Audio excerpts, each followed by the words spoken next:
Very good morning, welcome to Raj news. నేను విజయ్. మొత్తంగా ఎన్నికల ప్రచారాలు నిన్నటి సాయంత్రం తోటి పరిసమాప్తమయ్యాయి. ఈరోజు మొత్తంగా ఎలక్షన్ అధికారులు కావచ్చు, లేకపోతే ఎలక్షన్ సిబ్బంది కావచ్చు, పోలింగ్ కేంద్రాలకు చేరుకుంటారు. ఇక రేపు ఉదయం 7 గంటల నుంచి సార్వత్రిక ఎన్నికలు అయితే ప్రారంభమవుతున్నాయి. ఆంధ్రప్రదేశ్లో అసెంబ్లీ ఎన్నికలతో పాటు ఇటు 2 తెలుగు రాష్ట్రాల్లో పార్లమెంట్ ఎన్నికలు, 2 తెలుగు రాష్ట్రాలతో కలిపి మరో 7-8 రాష్ట్రాల వరకు కూడా పార్లమెంట్ ఎన్నికలు జరగబోతున్నాయి.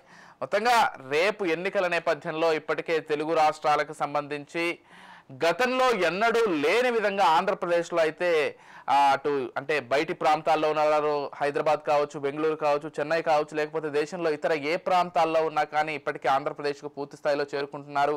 హైవేలు కూడా పూర్తిగా ట్రాఫిక్ జామ్తో నిండిపోయాయంటే ఎంత ఆంధ్రప్రదేశ్కు తరలి వెళ్తున్నారో మనం అర్థం చేసుకోవచ్చు. దాంతోపాటు నిన్న ఈరోజు విజయవాడ ఎయిర్పోర్ట్లో కూడా అదే స్థాయిలో ట్రాఫిక్ కావచ్చు, లేకపోతే ప్రజలు కావచ్చు చేరుకుంటున్నటువంటి పరిస్థితిని గమనిస్తున్నాం. ట్రైన్లు, బస్సులు ఎక్కడికక్కడ కిక్కిరిసిపోతున్నాయి.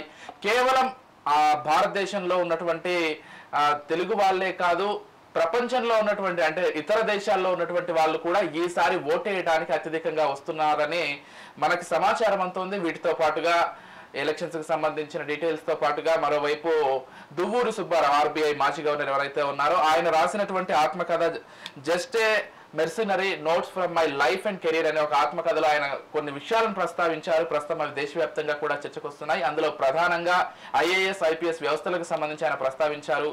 మరికొన్ని అంశాలకు సంబంధించి ఢిల్లీ కేజ్రీవాల్ చేసినటువంటి వ్యాఖ్యలు కూడా ఈరోజు దేశవ్యాప్తంగా కొంత దుమారాన్ని సృష్టిస్తున్నాయని చెప్పుకోవాలి. వీటితో పాటుగా మరిన్ని అంశాలకు సంబంధించి మనతో పాటు చర్చించడానికి, విశ్లేషణాత్మకంగా వివరించడానికి మా పొలిటికల్ ఎడిటర్ అరవింద్ కొల్లి గారు సిద్ధంగా ఉన్నారు. గుడ్ మార్నింగ్ అరవింద్ గారు. Good morning Vijay. అరవింద్ గారు, ఎలా చూడాలి అంటే మొత్తంగా ఎలక్షన్ కి సంబంధించి నిన్నటితో ప్రచార పర్వం పూర్తయిపోయింది. మీరు ఇచ్చిన ఇంట్రోలో నాకు పర్సనల్ గా వ్యక్తిగతంగా బాగా టచ్ అయిన అంశమేమో దువ్వూరి సుబ్బారావు గారి కామెంట్స్. అదే సందర్భంలో ఎలక్షన్ సంబంధించి ఒక క్లియర్ విషయం ఏంటంటే 4వ దశ ఎన్నికలు రేపు జరగబోతున్నాయి. అది మన తెలుగు రాష్ట్రాల్లో 2 రాష్ట్రాల్లో కూడా జరగబోతున్నాయి. ఒక రాష్ట్రంలో పార్లమెంట్ ఎన్నికలతో పాటు అసెంబ్లీ ఎన్నికలు కూడా జరగబోతున్నాయి. అయితే ఇక్కడ ఒక ప్రధానమైన అంశం గమనించాలి. ఈ ఈవీఎంలకి ఈసారి ఈవీఎంలకి నంబర్ లోడింగ్ అంటే ఏదైతే టోకెన్ లోడింగ్ అవుతుందో, మన ఇమేజ్ లోడింగ్ అవుతుందో, ఇమేజ్ లోడింగ్ అవ్వగానే తాళం వేసి దాన్ని జాగ్రత్తగా భద్రపరచమని సుప్రీంకోర్టు ఆదేశాలు ఉన్నాయి. కాబట్టి ఈసారి కొత్తగా ఒక ప్రాసెస్ అడిషనల్గా, ఒక ఫేస్ అడిషనల్గా పెరిగింది. పెరిగిన తర్వాత ప్రధానంగా గమనించాల్సింది ఏంటంటే 16 నంబర్ల వరకు 16 మంది అభ్యర్థులు ఉంటే ఒక ఈవీఎం ఉంటుంది. 16 ప్లస్ 32 వరకు 2 ఈవీఎం ఉంటుంది. అంటే ఈవీఎం మెషిన్ ఉంటుంది. అంటే 16 మంది మాత్రమే సరిపోతారు. అంటే కొన్ని చోట్ల ఎక్కువ నెంబర్ ఉన్నటువంటి పరిస్థితుల్లో నెంబర్ ఆఫ్ యూనిట్స్ ఎక్కువ ఉంటాయి. అంటే 32 లోపు ఉంటే 2 యూనిట్లు ఉంటాయి. 45 మంది ఉంటే ఒక యూనిట్ ఉంటుంది. ఆ రకమైనటువంటి పరిస్థితి ఉంది.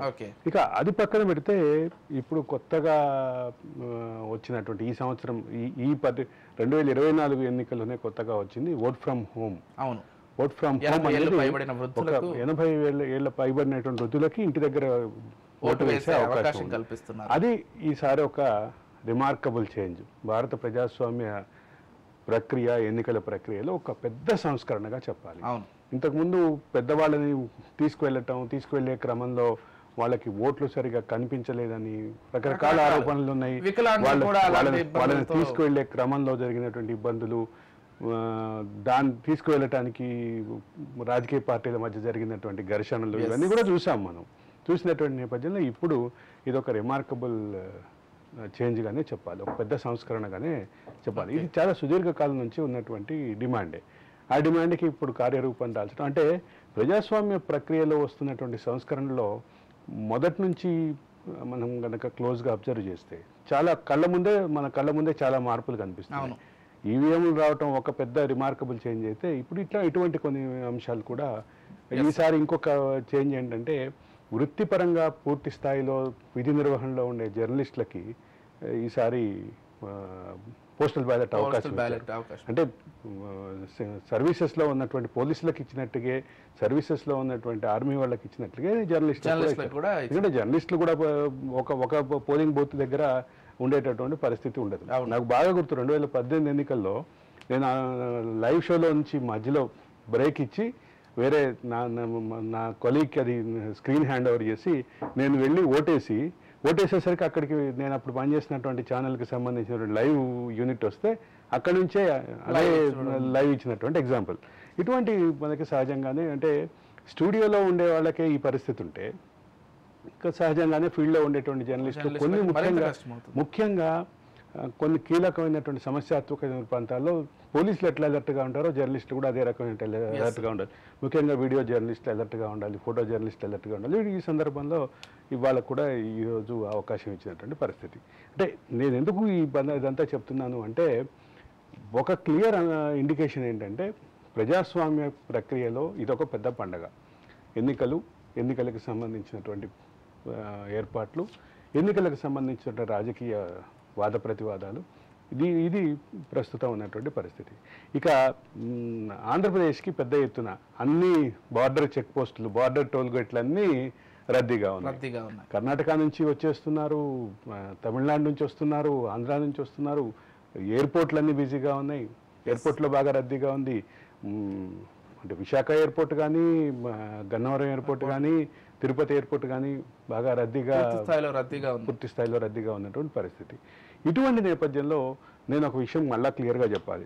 ఎక్కడైతే రాజకీయ ప్రత్యర్థుల మధ్య వాదనలు గట్టిగా ఉంటాయో, వాదాల మధ్య వాదనలు గట్టిగా ఉంటాయో, రాజకీయపరమైనటువంటి పొలిటికల్ హీట్ ఎక్కడైతే జనరేట్ అవుతుందో అక్కడ ఓటింగ్ శాతం పెరుగుతుంది అని నా మొదటి నుంచి నేను చెప్తున్నటువంటి వాదన ఏదైతే ఉందో. అనేక సందర్భాలు మనం త్రిపుర గురించి మాట్లాడుకున్నాం, కేరళ గురించి మాట్లాడుకున్నాం, అదే సందర్భంలో బీహార్లో ఓటర్ల అనాసక్తత గురించి మాట్లాడుకున్నాం. వీటన్నిటి నేపథ్యంలో ఇది ముందుకు వస్తున్నటువంటి అంశం. ఇప్పుడు దాంతో పోల్చి చూస్తే ఆంధ్రప్రదేశ్లో పొలిటికల్ హీటు ఎప్పటి నుంచి ఉందో మనకు తెలుసు. పొలిటికల్ పాదయాత్రలు జరిగినాయి, పొలిటికల్గా అంటే సిద్ధం సభలు 16 జరిగినాయి, దాదాపు మేమంతా సిద్ధం సభలు దాదాపు 40 దాకా జరిగినాయి. మరో పక్కన కూటమి నుంచి కూడా కూటమి నాయకులు చాలా కీలకంగా ఎన్నికల్లో బాగా విస్తృతమైన ప్రచారం చేశారు.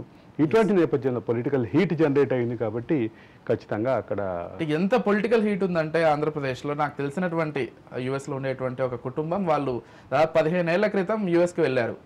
కేవలం 2 సార్లు మాత్రమే రావడం జరిగింది వాళ్ళ కుటుంబం. ఒకటి వాళ్ళ తల్లిగారు చనిపోవడం, ఇంకొకటి ఆస్తి వివాదంలో. ఈసారి నాకు ఇటీవల కాల్ చేసి చెప్పినప్పుడు ఈసారి ఎన్నికలకు ఖచ్చితంగా ఫ్లైట్ బుక్ చేసుకొని వస్తున్నా, ఖచ్చితంగా ఆంధ్రప్రదేశ్ లో అదేంటంటే పొలిటికల్ గా అనేది అలా ఉంది. అంటే ఇంకో పక్క సెటైర్లు కూడా వినిపిస్తున్నాయి.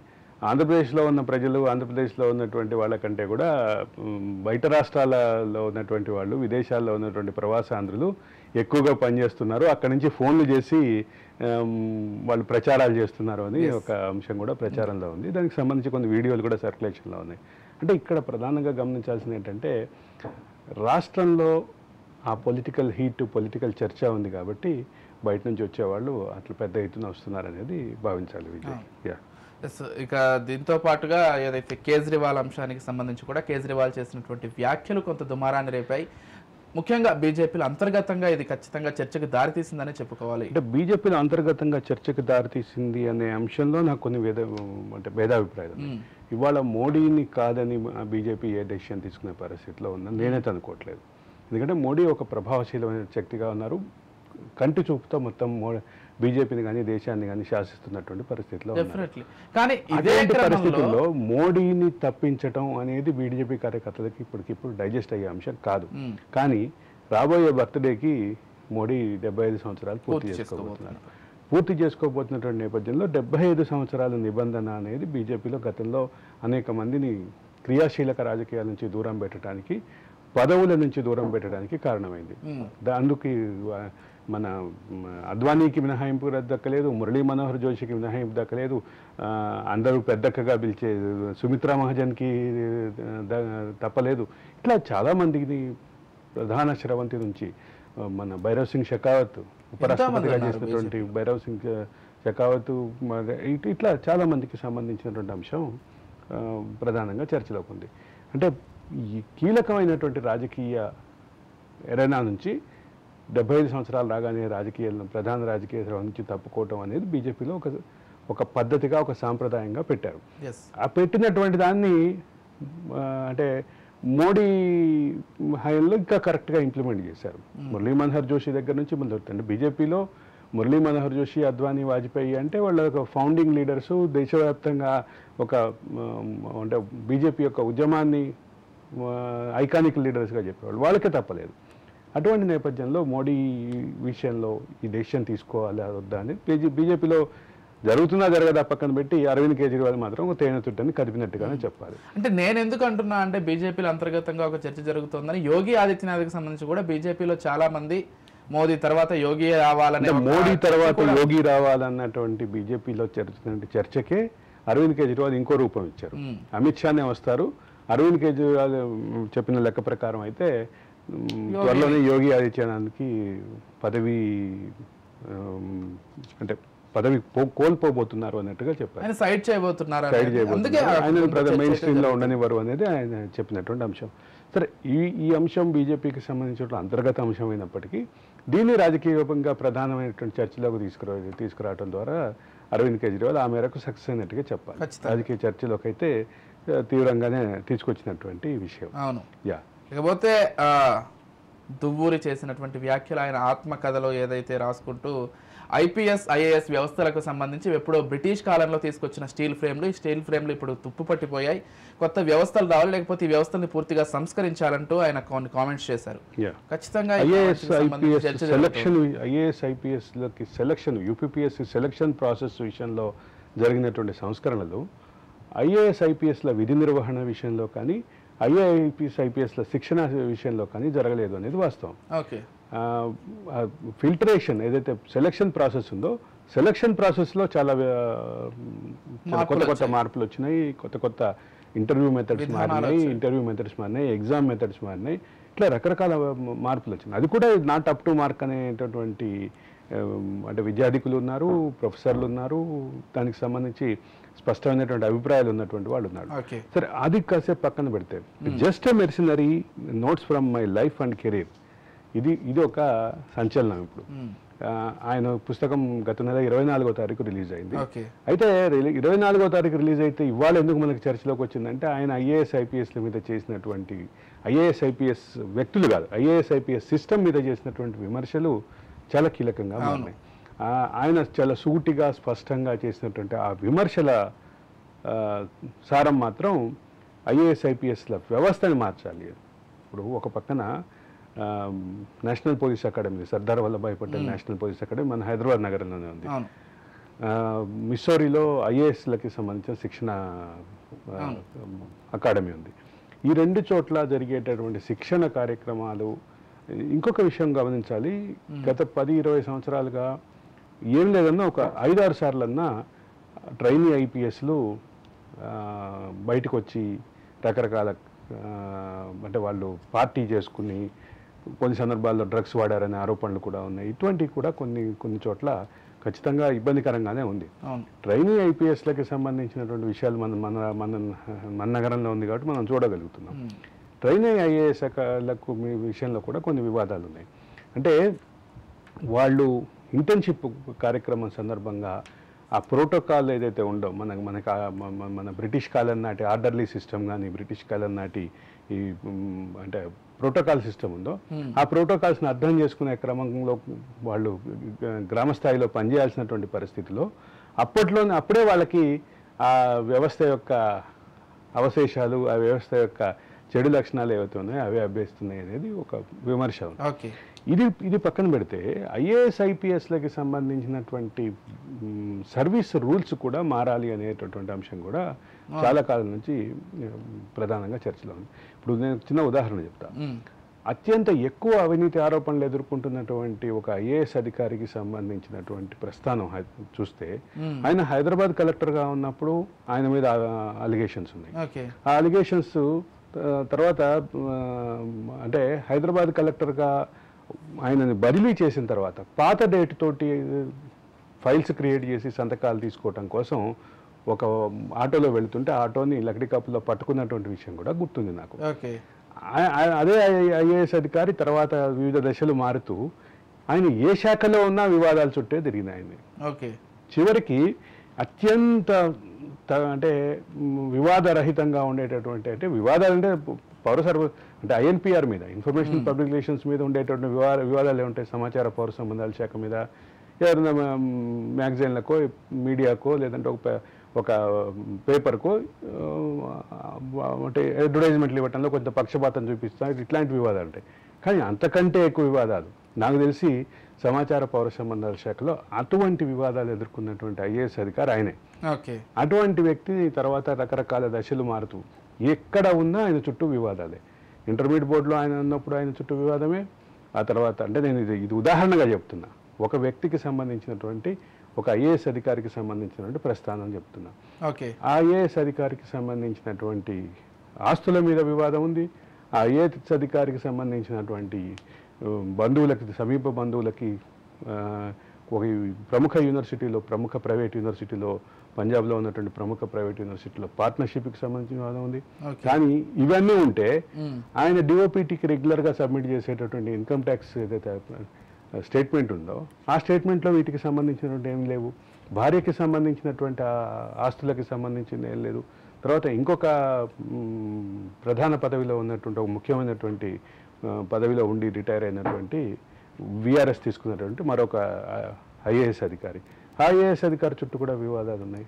వీటన్నిటి నేపథ్యం అంటే ఇవన్నీ ఎందుకు చెప్తున్నాను అంటే ఐఏఎస్ ఐపీఎస్ల చుట్టూ తిరుగుతున్న వివాదాలు, ఈ వివాదాల విషయంలో అంటే ఆయన చెప్తున్నటువంటి దువ్వూరు సుబ్బారావు గారు చెప్పినటువంటి ఆ వ్యాఖ్యలు మాత్రం ఖచ్చితంగా రిలేటివ్ గానే అనిపిస్తుంది. ఇట్లాంటి ఆరోపణలు.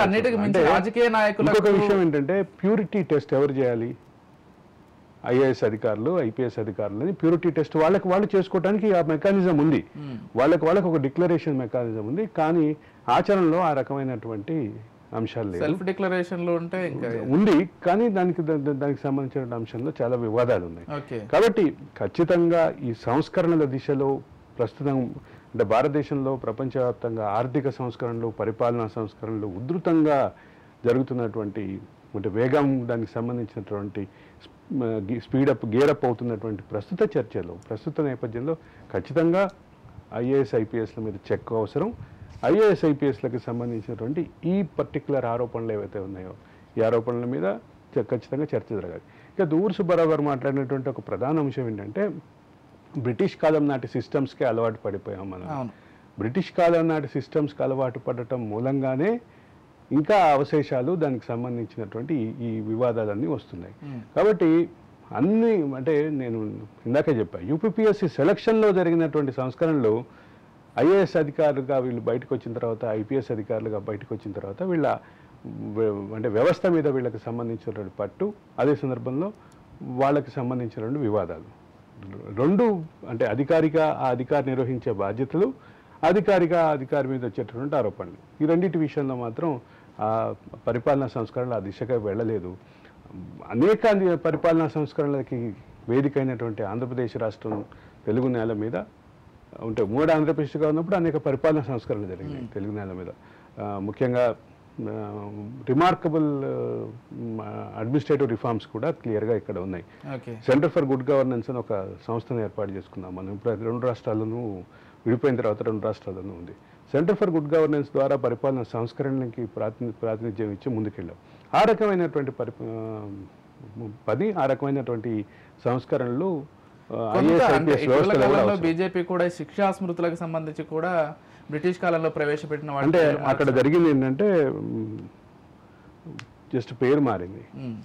క్రిమినల్ ప్రొసీజర్ కూడా దాని పేరు మారింది, సివిల్ ప్రొసీజర్ కూడా దాని పేరు మారింది, అంతే తప్ప ప్రత్యేకమైనటువంటి సమూలమైనటువంటి మార్పులు అయితే జరగలేదు. సరే, అదొక సపరేట్ సబ్జెక్ట్. జ్యుడిషియల్ సంస్కరణలకి సంబంధించినటువంటి సబ్జెక్ట్ అది ఇంకోటి. జ్యుడిషియల్ సంస్కరణలకు సంబంధించిన సబ్జెక్ట్ మీరు ప్రస్తావన తీసుకొచ్చారు కాబట్టి జ్యుడిషియల్ సంస్కరణల విషయంలో ప్రధానంగా భారత న్యాయ వ్యవస్థ మీద ఉన్న ఆరోపణ ఏంటంటే ప్రాసిక్యూషన్ సెంట్రిక్గా న్యాయం అంటే ప్రొసీజర్ కోడ్ ఉంది, క్రిమినల్ ప్రొసీజర్ కోడ్ ఉంది అనేది ప్రధాన ఆరోపణ. దానికి ఎందుకు కారణం అంటే ఆ రోజు ప్రాసిక్యూషన్ అంతా బ్రిటిష్ వాళ్ళ చేతిలో, బ్రిటిష్ వాళ్ళ చేతిలో ఉండే క్రమంలో బ్రిటిష్ వాళ్ళు ఒక ఆరోపణ చేస్తే ఆ ఆరోపణని కాదు అని రుజువు చేసుకునేటానికి డిఫెన్స్కి సంబంధించిన న్యాయవాదులు కష్టపడాల్సి వచ్చేది. కాబట్టి ప్రాసిక్యూషన్ సెంట్రిక్గా ఉండే వాదన అంటే పోలీసులకి అంటే ఎవరైతే ఎంక్వైరీ చేస్తున్నారో ఆ ఎంక్వైరీకి సంబంధించిన ఎన్ఫోర్స్మెంట్ అధికారులకి ఫుల్ పవర్స్ ఉండేటటువంటి న్యాయ వ్యవస్థ. దానికి సంబంధించిన వివాదం, దానికి సంబంధించిన చర్చ, పెద్ద చర్చ. దాని విషయంలో కొంతమంది సీనియర్ న్యాయమూర్తులు, రిటైర్డ్ న్యాయమూర్తులు కూడా దాని మీద పుస్తకాలు రాశారు. అది ఒక సపరేట్ సబ్జెక్టు. కానీ ఇక్కడ దువ్వూరు సుబ్బారావు కామన్ గా ఏం కలిసిందంటే బ్రిటిష్ వాళ్ళు ప్రవేశపెట్టినవే ఇప్పటికీ కూడా పాటిస్తున్నాం అనేటువంటి ఒక ఎగ్జాక్ట్లీ. అంటే ఇంకా బ్రిటిష్ వాళ్ళది న్యాయ వ్యవస్థకి సంబంధించి బ్రిటిష్ వాళ్ళు ప్రవేశపెట్టిన ఒక విధానం మనం వదిలేసుకున్నాం. అంతకుముందు విగ్గులు పెట్టుకుని న్యాయమూర్తులు ఉండేవాళ్ళు. అది అది అది వదిలేసాం. కానీ అంటే నేను ఇప్పుడు అంటే సీరియస్గా మాట్లాడాలంటే దువ్వూరు సుబ్బారావుకి సంబంధించి ఇంతకుముందు షోలోనే ఒక సందర్భంలో చెప్పాను. ఆయన 100 రూపాయల నోటు మీద ఆయన సంతకం ఉంటుంది, ఆయన జేబులో 100 రూపాయల నోటు ఉండదు అనేది ఉదాహరణగా చెప్తారు. ఆయన చాలా డౌన్ టు ఎర్త్ మనిషి. అటువంటి అదే సందర్భంలో వివిధ రకాల ఒత్తిళ్లకి తన అధికారంలో ఉన్న కాలంలో వివిధ రకాల ఒత్తిళ్లను ఫేస్ చేశాను అని వ్యక్తిగత సంభాషణలో చాలా మందితో మాలాంటి వాళ్ళతో చెప్పారు ఆయన. రకరకాల ఒత్తిళ్ళు ఉన్నాయి ఆయన మీద, రకరకాల ఒత్తిళ్లు పనిచేసినాయి. కానీ ఒత్తిళ్లకి అతీతంగా పనిచేశారని పేరు తెచ్చుకున్నారు. కాబట్టి ఇక్కడ ప్రధానమైన అంశం ఏంటంటే సంస్కరణలు అయితే ఖచ్చితంగా అవసరం. ఆ సంస్కరణలు అయితే దేశం నీడ్ ఆఫ్ ద అవరే. దేశం మొత్తం ఎదురు చూస్తుంది కూడా. మోడీ లాంటి పవర్ఫుల్ నాయకుడు లేదా ఇప్పుడున్నటువంటి కొంతమంది పవర్ఫుల్ నాయకుల ద్వారానే ఆ రకమైనటువంటి రాజ్యాంగం అంటే అడ్మినిస్ట్రేటివ్ రిఫార్మ్స్ కూడా వస్తాయని దేశం ఆశించింది. మీకు గుర్తుండి ఉంటుంది 2014లో మోడీ వచ్చినప్పుడు మోడీ మాట్లాడిన మాటల్లో ఇది కూడా ఒకటి. మొత్తం మకిలాంటినటువంటి అడ్మినిస్ట్రేటివ్ కేంద్ర సర్వీసులని మొత్తం కడిగేస్తాను, మరింత పవర్ఫుల్గా చేస్తాను అని ఆయన ఎంచుకున్నటువంటి ఎజెండాల్లో, ఇంప్లిమెంటేషన్ ఎజెండాలో అది లేదు. కానీ అదైతే మాత్రం క్లియర్గా మోడీ 2014లో ఇచ్చినటువంటి హామీల్లో అదొకటి. సుపరిపాలన అందించడానికి ఐఏఎస్ ఐపీఎస్ వ్యవస్థల్ని కూడా సంస్కరిస్తాము, నేషనల్ జ్యుడిషియల్ అపాయింట్మెంట్ కమిటీ కూడా అపాయింట్ చేస్తాము, కొలీజియం సిస్టమ్ తీసేస్తాం. ఇట్లాంటి చాలా ఆర్థిక అంటే అడ్మినిస్ట్రేటివ్ రిఫార్మ్స్కి సంబంధించినటువంటి విధానపరమైనటువంటి అడ్మినిస్ట్రేటివ్ రిఫార్మ్స్ సంబంధించినటువంటి చాలా కీలకమైన అంశాల్లో చాలా స్పష్టమైనటువంటి అభిప్రాయం వ్యక్తం చేస్తున్నట్టు మోడీ. ఆ మోడీ నుంచి దేశం అయితే ఆశించింది. ఇప్పుడు ఒకవేళ అధికారం కొనసాగితే ఆ రకమైనటువంటి దిశగా వెళ్తుందా లేదా చూడాలి. అధికారం కొనసాగకుండా అధికారం మార్పిడి అన్న జరిగితే వచ్చేటటువంటి వాళ్ళన్నా అది చాలా సీరియస్గా తీసుకోవాల్సినటువంటి అంశంగానే భావించాలి. రైట్. థ్యాంక్ యూ అరవింద్ గారు, థ్యాంక్ యూ సో మచ్ అండి. అన్ని విషయాలకు సంబంధించి చక్కటి విశ్లేషణ కార్యక్రమాన్ని అయితే అందించారు. మొత్తంగా రేపే ఎన్నికలు జరగబోతున్నాయి కాబట్టి తెలుగు రాష్ట్రాల్లో ప్రతి ఒక్కరూ కూడా వాళ్ళ ఓటు హక్కును వినియోగించుకోవాలి. ఇది మీ బాధ్యత, మీ హక్కు అని మర్చిపోకండి. ప్రజాస్వామ్య దేశంలో ప్రతి ఒక్క ఓటు కూడా అత్యంత విలువైందే కాబట్టి నా ఒక్క ఓటే కదా అని లైట్ మాత్రం తీసుకోకండి. మాత్రం ఖచ్చితంగా రాజ్ న్యూస్ వేదికగా చెప్పదలుచుకున్నాం. ఇది వాళ్ళ special discussion. Keep watching Raj news.